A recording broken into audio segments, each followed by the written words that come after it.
So today we're doing a defense of the research paper that we just wrote. So my research paper was what were the effects of baseball's antitrust exemption on Major League Baseball and its players, and how did that play out over the course of the 20th century, especially in terms of labor struggles, work stoppages, etc. So we're really looking at the fight between ownership and the union throughout the 20th century, with a little bit of talk about what happened before that and whatnot, and then kind of culminating in the 1994 baseball players strike.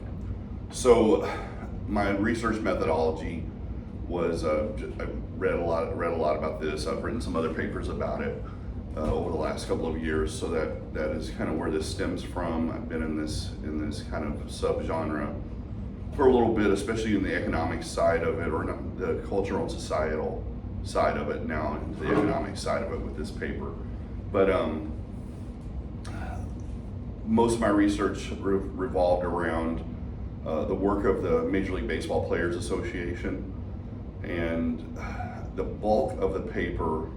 Well, we start off, we get a little bit of background, especially about the baseball's antitrust exemption and the fact that it operates outside of the law when it comes to that, compared to any other industry, and how that antitrust exemption has been challenged several times over the last century or so.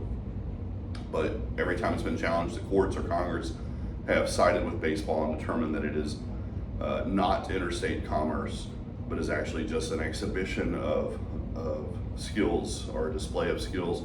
So it's been determined that it falls outside of antitrust laws. So that's been a big piece of why baseball's been able to be run the way it's been run by ownership for 150 years.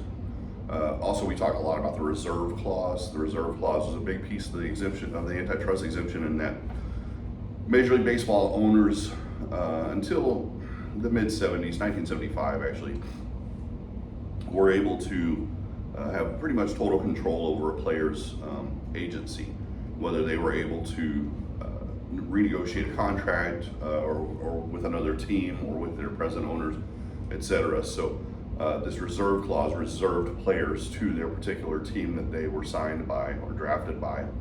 So this reserve clause has been a major sticking point for the union over the years. And then once we kind of went through that, we talked a lot about the work stoppages that occurred, especially work stoppages that occurred in the 70s and 80s and on into 1994, which was kind of the culmination of the paper, was the 1994 baseball strike. The work stoppages, the achievements of the MLBPA, the Major League Baseball Players Association, the work of their union chief or president, Marvin Miller. These were all big pieces of what we did here. Why did we think it was important? Why do you think the research is important? Because baseball, as a microcosm in its state, it touches society, it touches culture, it touches economics, it touches history, and I think that as a result, you just get a slice of Americana, if you will. I mean, I'm a U.S. history historian more than I am a world history historian, which don't tell my students that, because the last couple of years I've only been teaching world history at the high school level. But to me, being able to take baseball and use that as my niche when it comes to history research, it makes it fun for me. It makes it interesting, and it's also it's kind of a growing subgenre in history academia right now. Surprisingly, more and more schools are offering baseball courses, and of course there are even sports history minors here and there. Not a lot, but some, and of course definitely a lot more than there were, say, a decade or so ago. So that's kind of part of the reasoning behind that as well. But I'd look to continue working in this vein over the next couple of years as I work towards start my dissertation in the next year or so. Probably going to continue, not necessarily with this particular subject, but something in the baseball history realm, because it's just, if I like doing it a lot, then I definitely will continue to try to do well with it. Some of the main sources that I used, I'm going to point to two of them.